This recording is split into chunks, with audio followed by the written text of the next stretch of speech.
Alam mo, pag nag-sorry ka, ibig sabihin pinagsisihan mo na nga. Ibig sabihin hindi mo na uulitin. So yung sa akin po, ang pinaka-importante is I learned. Natutunan ko na, teka, parang mali na tong ginagawa ko. Kailangan itigil ko na.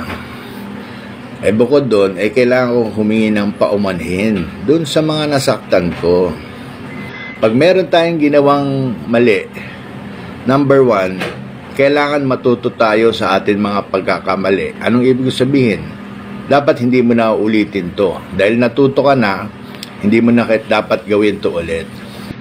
Kaya ang pinaka-importante in life is you learn. You learn from your mistakes. Acknowledge your mistakes. Nagkamali ka, huwag mo nang gawin ulit. May nasaktan kang tao, humingi kang paumanhin. Ganun po yun. Ganun ang life. Kaya hindi pwedeng hindi ako mag-sorry. At ako po'y natuto. Kahit ako'y mahigit 50 na, natututo pa rin ako. Tao lang ako .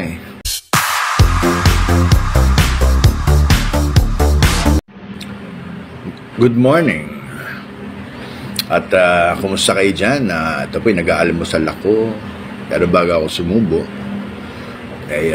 gusto ko muna kayong batiin at kwentuhan. Kasi ang dami nagsasabi sa akin, bakit walang laman yung pages mo? Ano mga videos? Walang mga bagong videos. So, ito, umagang-umaga.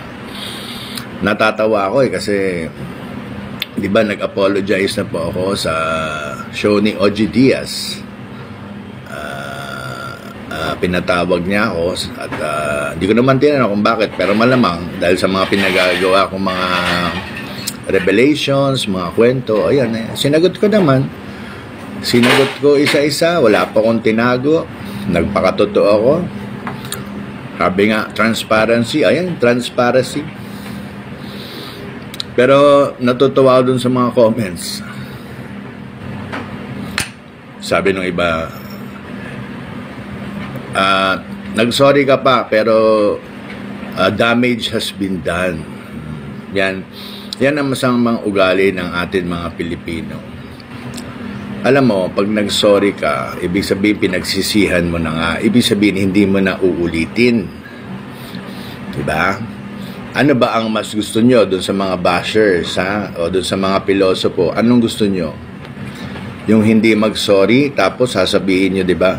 Ang kapal naman ng mukha na to, hindi man lang nag-sorry.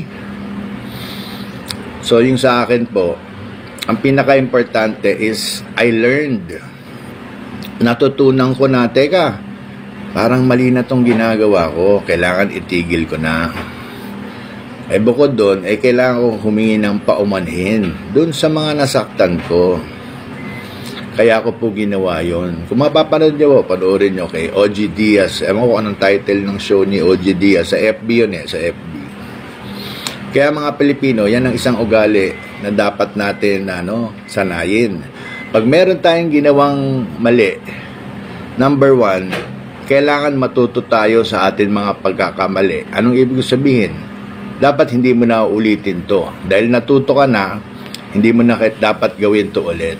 Number two, okay lang sa isang lalaki na mag-sorry.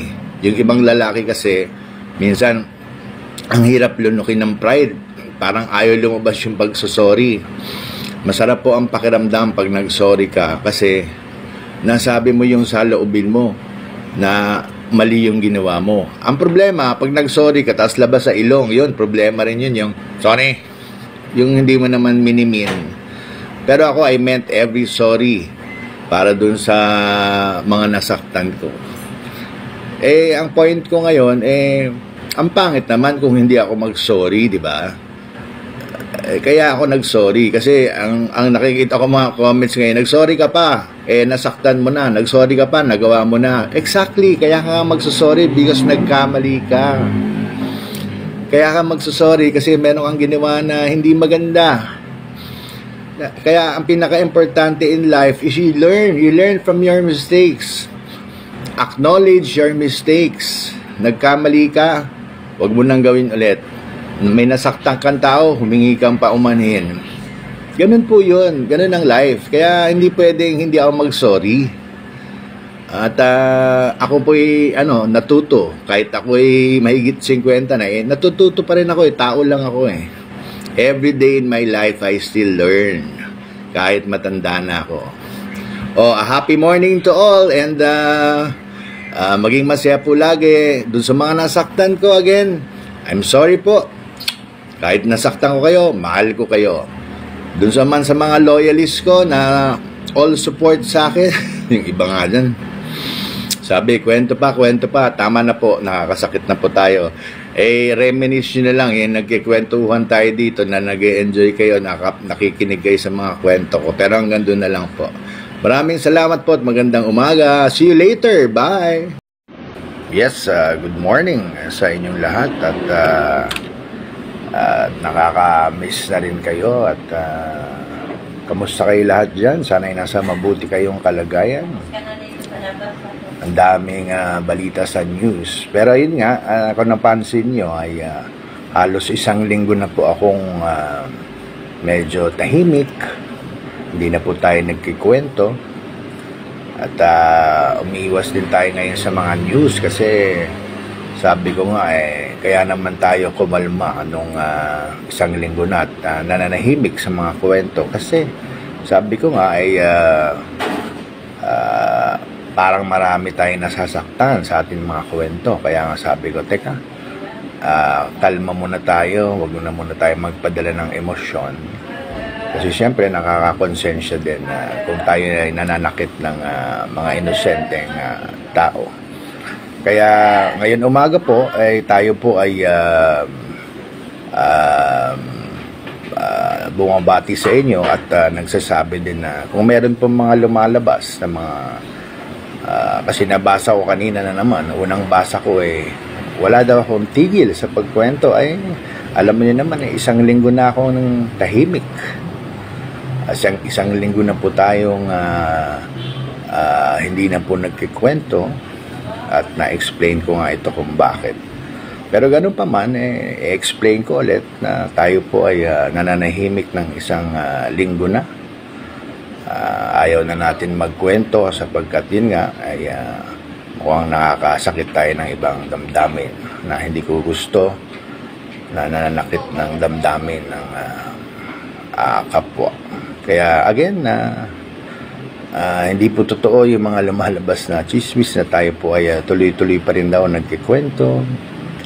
Alam niyo naman na isang linggo na akong quiet, kalmado. Pag nagkikwentuhan tayo dito ay sa mga bagay-bagay na lang na pang araw-araw.